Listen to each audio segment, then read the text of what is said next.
চাচি আমাকে একবার বলেছিলেন যে তিনি অন্ধকারে একা থাকতে খুব ভয় পান। তাই তিনি প্রায়ই আমাকে তার ঘরে ডেকে নিয়ে যেতেন। একদিন বাড়িতে আমাদের দুজন ছাড়া আর কেউ ছিল না, হঠাৎ প্রচণ্ড ঝড় বৃষ্টি শুরু হলো। চাচি আমাকে তার ঘরে ডাকলেন। যখন ঘরে ঢুকলাম চাচিকে দেখে আমি চমকে গেলাম, কারণ তিনি খুব ছোট পোশাক পরেছিলেন এবং সত্যিই দারুণ লাগছিল। চাচা তখন কয়েক মাসের জন্য বাইরে গিয়েছিলেন কাজের খাতিরে। চাচি আমাকে একদিন অন্ধকারের অজুহাতে তার ঘরে ডেকেছিলেন। এক রাতে যখন আমি ও চাচি একসাথে ঘুমাচ্ছিলাম, মাঝরাতে হঠাৎ করে আমি কিছু অদ্ভুত অনুভব করলাম। চোখ খুলতেই যা দেখলাম তাতে আমি অবাক হয়ে গেলাম। চাচি, আমার নাম কুনাল, আমি 20 বছর বয়সী। আমার চাচি ছিলেন অনেক সুন্দর আর অনেক ফর্সা, যে কেউ তাকে দেখলে মুগ্ধ হয়ে যাবে। চাচাও তার রূপের প্রেমে পড়ে তাকে বিয়ে করেছিল। চাচি সব সময় মডার্ন ড্রেস পরতে ভালোবাসতেন, যা তাকে আরও আকর্ষণীয় করত। বন্ধুরা, রেডি হয়ে যাও, আজকের গল্পটা অনেক বেশি স্পেশাল। আশা করছি তোমাদের ভালো লাগবে। দয়া করে গল্পগুলো ভালো লাগলে ভিডিওটি লাইক, শেয়ার এবং চ্যানেলটি সাবস্ক্রাইব করো প্লিজ। একাদশ শ্রেণীর পরীক্ষা দেওয়ার পরে আমার ছুটি শুরু হয়েছিল, তাই আমি মা বাবার কাছে অনুমতি নিয়ে চাচি ও চাচার বাড়িতে ছুটি কাটাতে যেতে চেয়েছিলাম। চাচার বিয়ে মাত্র 3 মাস আগে হয়েছে, তাই আমার বাবা মা আমাকে সেখানে যেতে নিষেধ করেছিলেন। কিন্তু আমি অনেক বছর ধরে চাচার বাড়িতে যাইনি, এমনকি তাদের বিয়েতে যেতে পারিনি, কারণ তখন আমার পরীক্ষার সময় ছিল। চাচার সঙ্গে দেখা করার জন্য আমি খুব আগ্রহী ছিলাম এবং নতুন চাচিকে দেখতেও চাইছিলাম। বাবার কথা ছিল যে আমরা পরে কখনো দেখা করতে পারব, কিন্তু আমি তখনই যেতে চাইছিলাম। শেষ পর্যন্ত অনেক বুঝিয়ে বাবা চাচার বাড়িতে যাওয়ার জন্য রাজি করালাম। মাঝে মাঝে ভাবি, হয়তো ভালো হতো যদি তখন চাচার বাড়িতে না যেতাম, কারণ এত কম বয়সে চাচি আমার সাথে এমন কিছু করবে যা আমি ভাবতেও পারিনি। একটি নতুন অভিজ্ঞতার সন্ধানে আমার জীবনে একটি গুরুত্বপূর্ণ দিন এসেছিল। তা ছিল রবিবারের একটি দিন, যখন আমার বাবা আমাকে চাচার বাড়িতে নিয়ে গিয়েছিলেন। কিন্তু আমাদের পৌঁছানোর পর দেখি বাড়ির বাইরের দরজা তালাবদ্ধ। মনে হলো চাচা ও চাচি হয়তো কোথাও গেছেন। বাবার ফোন করার পর জানতে পারলাম তারা শপিং করতে বেরিয়েছেন এবং বাড়িতে ফিরতে কিছুক্ষণ লাগবে। তাই আমরা বাড়ির বাইরে দাঁড়িয়ে তাদের জন্য অপেক্ষা করতে লাগলাম। প্রায় 2 ঘন্টা পর চাচা ও চাচি বাড়িতে পৌঁছালেন। বাবা বাইরে গিয়ে তাদের সঙ্গে দেখা করলেন আর চলে গেলেন আমাকে রেখে, এবং আমরা সবাই একসঙ্গে বাড়ির দিকে ফিরতে শুরু করলাম। চাচি তখন স্কার্ফ দিয়ে মুখ ঢেকেছিলেন এবং চাচার বাইকে বসেছিলেন। বাড়িতে ঢোকার পর চাচি স্কার্ফটি খুলে ফেললেন। আমি দেখতে পেলাম চাচি যেন কোনো সিনেমার নায়িকার মতো লাগছিলেন, খুবই সুন্দর। চাচা ছিলেন সাধারণ দেখতে, কিন্তু চাচি সত্যিই আকর্ষণীয় ছিলেন। অন্যদিকে চাচা হঠাৎই আমাকে ডাকলেন, কুনাল, কি দেখছ তুমি? অনেকক্ষণ ধরে তোমাকে ডাকছি। তার ডাকে আমি কিছুটা অপ্রস্তুত হয়ে গেলাম, তবে দ্রুত সামলে নিয়ে বললাম, আমি ভালো আছি, এবং চাচাকে আলিঙ্গন করলাম। এতদিন পর আমাকে দেখে চাচা খুবই খুশি হলেন, আর চাচিও স্নেহে জড়িয়ে ধরলেন আমাকে। মনে হচ্ছিল যেন আমরা অনেক দিনের পরিচিত। এখন 2 দিন ধরে চাচার বাড়িতে ছিলাম। চাচি আমার প্রতি পুরোপুরি যত্নশীল ছিলেন এবং আমার জন্য সবকিছু ঠিক রাখছিলেন। চাচা ও চাচিকে দেখে মনে হচ্ছিল আমি নিশ্চয়ই আমার ছুটির পুরো সময় এখানে কাটাব। তবে আমি জানতাম না যে আমার এই সিদ্ধান্ত পরবর্তী সময়ে এমন একটি মোড় নিতে পারে যা আমার জীবনকে পুরোপুরি পরিবর্তন করে দেবে। আমি আসার থেকে লক্ষ্য করছিলাম চাচি আমার সামনে ছোট পোশাক পরে চলাফেরা করত। আমার কাছে বিষয়টা অবাক করার ছিল। আমি মাঝে মাঝে তার দিকে চেয়ে থাকতাম। আমি মনে মনে ভাবতাম এসব চাচির কাছে সামান্য, কারণ তিনি শহরে থাকেন আর শহরের সবাই এই রকমভাবেই চলাফেরা করে। আমার কাছে অন্য রকম লাগত, কারণ আমি গ্রাম থেকে এসেছিলাম। সেখানে কেউ এভাবে চলাফেরা করত না। আমি আসার পর থেকেই চাচি আমার অনেক কাছাকাছি থাকতে শুরু করছিল। তার এমন ব্যবহারে আমি মাঝে মাঝে ভাবতাম আমরা অনেক আগে থেকেই পরিচিত। 3য় দিন সকালে আমি যখন ঘুম থেকে উঠলাম, তখন বেলা 8টা। ঘরে বেরিয়ে দেখি চাচা ব্যাকপ্যাক গুছাচ্ছেন। তাকে ব্যাকপ্যাক করতে দেখে আমি জিজ্ঞাসা করলাম, চাচা, আপনি এত সকালে কোথায় যাচ্ছেন? চাচা বললেন যে তাকে একটি জরুরি কাজে 2 মাসের জন্য বিদেশে যেতে হচ্ছে। আমি হতাশ হয়ে বললাম, কি বলছেন চাচা? আমি তো এখানে মাত্র 2 দিন হলো এসেছি, এবং আপনি এত তাড়াতাড়ি চলে যাচ্ছেন। আমি আপনাকে যেতে দেব না। চাচা আমাকে বোঝাতে লাগলেন এটা আমার জন্য একটি গুরুত্বপূর্ণ সুযোগ। যদি আমি এটি হারিয়ে ফেলি তাহলে আমি নিজেকে মূর্খ মনে করব। এই প্রজেক্টে কাজের অভিজ্ঞতা আমাকে ভবিষ্যতে একটি ভালো পদে এনে দিতে পারে। চাচার কথার গুরুত্ব বুঝতে পেরে আমি আর কিছু বললাম না। বললাম, ঠিক আছে, আজ সন্ধ্যায় আমি বাবাকে জানিয়ে দিচ্ছি এবং আমি নিজে বাড়ি চলে যাব। বাবা এসে আমাকে নিয়ে যাবে। কারণ আপনি না থাকলে আমি এখানে থেকে কি করব? চাচা বললেন, কুনাল, এখন আমি চলে যাচ্ছি। তুমি এখানেই থাকবে এবং তোমার চাচির খেয়াল রাখবে। আমার ফিরে আসা পর্যন্ত তোমাকে এখানেই থাকতে হবে। তার কথা শুনে আমি অবাক হয়ে গেলাম। চাচা না থাকলে আমি আর চাচি এই বাড়িতে একা কিভাবে থাকব? চাচা আরও বললেন, মনে রেখো, তোমার চাচি অন্ধকার থেকে ভয় পায়, তাই তাকে যে কোনোভাবে সাহায্য করতে দ্বিধা করবে না। আমি তখন কিছুটা অস্থির হয়ে পড়েছিলাম। এবং চাচি মানে অন্ধকারের ভয়, এটা আমার কল্পনাতেও ছিল না। চাচি সম্পর্কে এই নতুন তথ্য আমাকে কিছুটা হতাশ করেছিল। প্রথমে তো আমি রাজি হতে চাইছিলাম না, কিন্তু চাচা জোর করার জন্য তার কথা আমাকে শুনতেই হলো। তারপর আমি চাচির দিকে তাকালাম। আমার কথা শোনার পর চাচি আমার দিকে তাকিয়ে অদ্ভুতভাবে হাসছিলেন। মনে হলো আমার এখানে থাকার কথা শুনে তিনি অনেক খুশি হয়েছিলেন। আমি চাচাকে সাহায্য করতে লাগলাম তার কাপড় গুছিয়ে রাখতে এবং পরে তাদের বিমানবন্দরে পৌঁছে দিতে। চাচাকে বিদায় জানিয়ে আমি এবং চাচি বাড়িতে ফিরলাম। বাড়িতে তখন শুধু আমি এবং চাচি। আমি চাচার সঙ্গে শহরে ঘুরে বেড়ানোর পরিকল্পনা করেছিলাম, কিন্তু চাচার বেরিয়ে যাওয়ায় সবটা ভেস্তে গেল। তবে এটি ভাবার চেয়ে বেশি গুরুত্বপূর্ণ হল, চাচির সঙ্গে থাকার অভিজ্ঞতা অপেক্ষাকৃত বিশেষ হতে পারে। চাচা চলে যাওয়ার পর রাতে নিজের ঘরে বসে মোবাইলে গেম খেলছিলাম। কিছুক্ষণ পর গেম খেলে বিরক্ত লাগায় ভাবলাম টিভি দেখা যাক।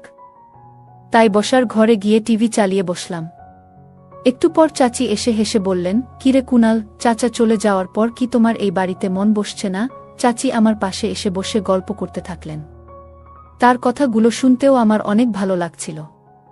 আমি ভাবিনি যে চাচি আমার সাথে এত ফ্রি হয়ে কথা বলবেন। একদিন চাচি আমাকে বললেন, চলো বাইরে একটু ঘুরে আসি। তারপর তিনি স্কুটার নিয়ে বের হলেন এবং আমাকে আইসক্রিম খেতে নিয়ে গেলেন। আমি চাচির পেছনে বসেছিলাম, হঠাৎই আমার হাত অজান্তে তার কোমরে স্পর্শ করে। এতে চাচি খানিকটা অস্বস্তিতে পড়েন, তাই আমি দ্রুত হাত সরিয়ে নিই। কিন্তু পরে চাচি নিজেই আমার হাত ধরে কোমরের কাছে রাখলেন। আমি ঠিক বুঝতে পারছিলাম না এটার মানে কি হতে পারে। আইসক্রিম খেয়ে ফিরে আসার সময় বাড়িতে ঢুকে দরজা বন্ধ করার পর হঠাৎ ঘরের সব আলো নিভে গেল। চারপাশ অন্ধকারে ঢেকে গেল মুহূর্তেই। আমি তখন চাচির পিছনে দাঁড়িয়েছিলাম, ভয়ে চাচি আমাকে শক্ত করে ধরে ফেললেন। তার এই আচরণে আমি কিছুটা বিস্মিত হয়ে গেলাম। বড় হওয়ার পর এমন অভিজ্ঞতা আগে কখনো হয়নি। বুঝতে না পেরে আমি স্থির হয়ে দাঁড়িয়ে রইলাম। চাচি প্রায় 5 মিনিট ধরে আমাকে জড়িয়ে ধরেছিলেন এবং তারপর হঠাৎ করে আলো আবার চলে এলো। আলো আসতেই তিনি সোজা হয়ে আমাকে ছেড়ে দিয়ে বললেন, মাফ করে দাও, অন্ধকারে আমি ভয় পেয়েছিলাম, এবং মৃদু হাসি দিয়ে তার ঘরে চলে গেলেন। আমি হতভম্ব হয়ে গিয়েছিলাম এবং ভাবছিলাম যে এখানে ঠিক হচ্ছে না। কিছু সময় পরে চাচার বলা কথা মনে পড়ল। চাচা বলেছিলেন, চাচি অন্ধকারে ভয় পান এবং তোমার দায়িত্ব তার দেখভাল করা। তখন বুঝলাম, চাচি আমাকে অন্ধকারের অজুহাত দেখিয়ে জড়িয়ে ধরেছিলেন। রাতের বেলা আমি ঘরে গিয়ে শুয়ে পড়লাম, কিন্তু চাচি কথা বারবার আমার মনে চলে আসছিল। তিনি ছিলেন বেশ আধুনিক, আর আমি তো এক গ্রামের ছেলে, তাই তার আচরণগুলো আমার জন্য খুবই বিশেষ লাগছিল। হয়তো তার কাছে সামান্য ছিল। পরের দিন সকালে উঠে দেখি চাচি রান্নাঘরে চা তৈরি করছেন। তার দিকে তাকাতে কিছুটা অস্বস্তি হচ্ছিল, কারণ তিনি এখনও রাতের নাইট ড্রেস পরে রান্না করছিলেন এবং তিনি মনে হয় আমাকে তাচ্ছিল্য করছিলেন।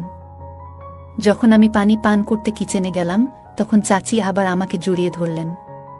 আমি কিছুটা অবাক হয়ে গেলাম, কারণ আগের দিনের ঘটনা এখনও আমার মাথা থেকে বের হয়নি। তিনি হাসি মুখে বললেন, আরে কুনাল, কিসের এত লজ্জা? আমি জানি এসব তোমার জন্য নতুন, কিন্তু গত রাতে আমি সত্যিই খুব ভয় পেয়েছিলাম। যদি তোমার খারাপ লাগে তবে আমাকে মাফ করে দিও। এরপর তিনি বললেন, আর হ্যাঁ, আজ যে তোমাকে জড়িয়ে ধরেছিলাম সেটা আমি মজা করেই করলাম। তুমি আমার ভাতিজা, আমার ছেলের মতো, এবং আমি তোমার চাচি, তাই তোমার সঙ্গে মজা করার অধিকার আমার আছে। চাচির এই আচরণে আমি কিছুটা হাসলাম, কিন্তু তার এমন আচরণগুলি আমার মনে নতুন এক অনুভূতি তৈরি করতে শুরু করল। আচমকা মনে হলো আমি এখন বড় হয়ে যাচ্ছি, আর চাচা হয়তো বুঝতে পারেনি যে এমন কিছু ঘটতে পারে। কিছুদিন পর এক সন্ধ্যায় সমস্যা খাওয়ার ইচ্ছা হলো। ভাবলাম চাচিকে বলবো, তাই তার ঘরের দিকে গেলাম। চাচির ঘরের দরজাটা সামান্য খোলা ছিল, তাই অনুমতি ছাড়াই ঢুকে পড়লাম। তিনি বালিশে হেলান দিয়ে মোবাইল দেখছিলেন, আর তাকে এই অবস্থায় দেখে আমি কিছুটা অস্বস্তি অনুভব করছিলাম।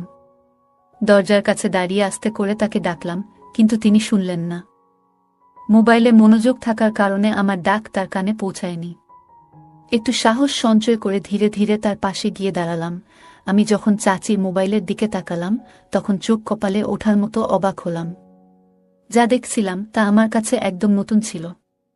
খানিকটা অস্বস্তি হচ্ছিল, তাই তাড়াতাড়ি দরজার কাছে ফিরে গিয়ে চাচিকে একটু জোরে ডাকলাম। চাচি হঠাৎ চমকে উঠে বসে শাল গায়ে জড়ালেন এবং কিছুটা বিস্মিত হয়ে বললেন, কি হয়েছে? আমি বিষয়টা এড়িয়ে গিয়ে শুধু বললাম, কিছু না। তারপর নিজের ঘরের দিকে চলে গেলাম। ঘরে ফেরার পথে মনে পড়ছিল চাচিকে আজ একটু আলাদা লাগছিল। রাতের বেলা ভারী বৃষ্টি হচ্ছিল। হঠাৎ বিদ্যুৎ চলে যাওয়ায় চাচি আমাকে ডাকলেন। আমি তার ঘরে গেলে চাচি আমাকে আলিঙ্গন করলেন। তাকে দেখে মনেই হচ্ছিল তিনি বেশ সুন্দর লাগছিলেন, আর ধীরে ধীরে আমি আমার অনুভূতিগুলো বুঝতে পারছিলাম। চাচি বললেন, কুনাল, তুমি যতক্ষণ লাইট আসে আমার কক্ষে থাকতে পারো। আমাকে অন্ধকারে ভয় লাগে, আমি সেখানে থাকতে রাজি হলাম। আমরা কিছুক্ষণ ধরে কথা বলতে লাগলাম। চাচি আমাকে জানালেন চাচি ও চাচার খুব তাড়াতাড়ি বিয়ে হয়েছিল। তিনি বললেন, আমার ও তোমার চাচার 1 বছর আগে প্রথম সাক্ষাৎ হয়েছিল এবং আমাদের প্রেম এত দ্রুত বাড়তে থাকে যে আমরা কিছুদিনের মধ্যে বিয়ের সিদ্ধান্ত নিই। গল্প করতে করতে সময় চলে যায়। যখন আমি ফের ঘরে যাওয়ার কথা ভাবছিলাম, তখন চাচি আমার হাত ধরে বললেন, কুনাল, যদি তোমার আপত্তি না থাকে তাহলে কি তুমি আজ রাতে আমার ঘরে থাকতে পারো? আমার মনে কোনো দ্বিধা ছিল না, কারণ চাচি ও আমি ছিলাম একা। তার সাথে থেকে গল্প করতে আমার বেশ ভালো লাগত। তাই আমি রাজি হয়ে গেলাম, আর চাচাও আমাকে আগেই বলে রেখেছিলেন যে চাচির খেয়াল রাখতে।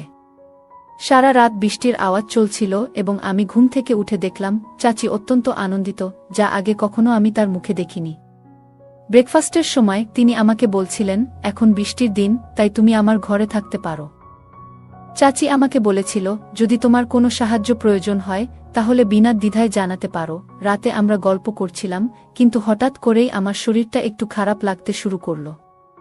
চাচির কথাগুলো কিছুটা অস্বস্তিকর লাগছিল, যদিও ঠিক বুঝে উঠতে পারছিলাম না কেন। শরীর খারাপ লাগলেও কোনোভাবে তার ঘরে বসে রইলাম।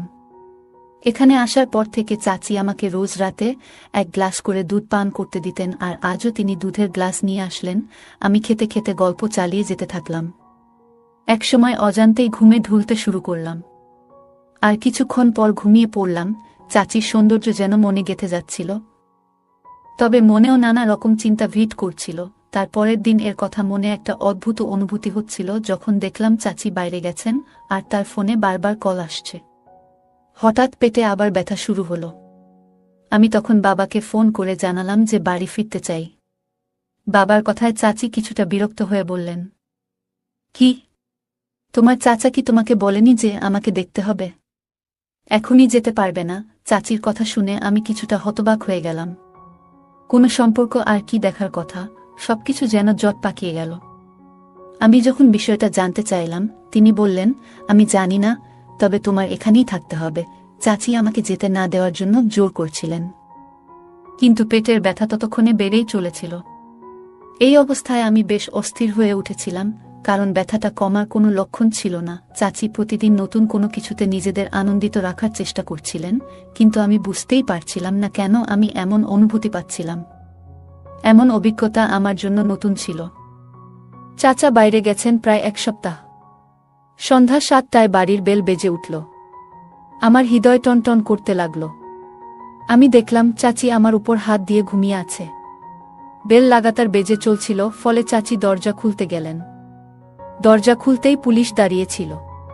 পুলিশ দেখে চাচি কিছুটা ভয়ে পড়ে গেলেন। পুলিশ চাচিকে জিজ্ঞাসা করলেন, আপনার আসল উদ্দেশ্য কি? আমি কিছুই বুঝে উঠতে পারছিলাম না। এদিকে আমার পেছনে বাবা চাচাকে নিয়ে এসে হাজির হলেন, আর চাচার হাতে বেশ কিছু ফাইল ছিল। হঠাৎ আমি বলে উঠলাম, চাচা, আপনি তো কাজের জন্য 2 মাসের জন্য বিদেশে গিয়েছিলেন। এরপর বাবার দিকে ফিরে জিজ্ঞাসা করলাম, সব কিভাবে এভাবে ঘটছে বাবা আমাকে জানালেন, যখন তোমাকে এখানে রেখে আসি তখন আমি থানায় গিয়েছিলাম। সেখানে এমন এক মেয়ের সম্পর্কে জানতে পারি যার খোঁজ আমার সহকর্মীরা করছিল। আমি মেয়েটিকে চিনতে পারিনি, তবে সোশ্যাল মিডিয়ায় চাচার ছবি দেখে বুঝলাম আসলে তোমার চাচা নাম পরিবর্তন করে পরিচয় লুকিয়ে চাচিকে বিয়ে করেছেন। চাচার ফোন কেটে যাওয়ার পরেই বাবার কাছে এই বিস্ময়কর তথ্য এলো। চাচা আর চাচি বেআইনি কাজে জড়িত ছিলেন এবং অন্যদের ফাঁদে ফেলছিলেন। এভাবে তার টাকা ইনকাম করতেন। আমার সাথেও এমনটা ঘটাতে চাইছিল। তখনই বুঝলাম কেন আমার পেটে এত অস্বস্তি হচ্ছিল। চাচা সম্ভবত লুকিয়ে আমাকে এমন কিছু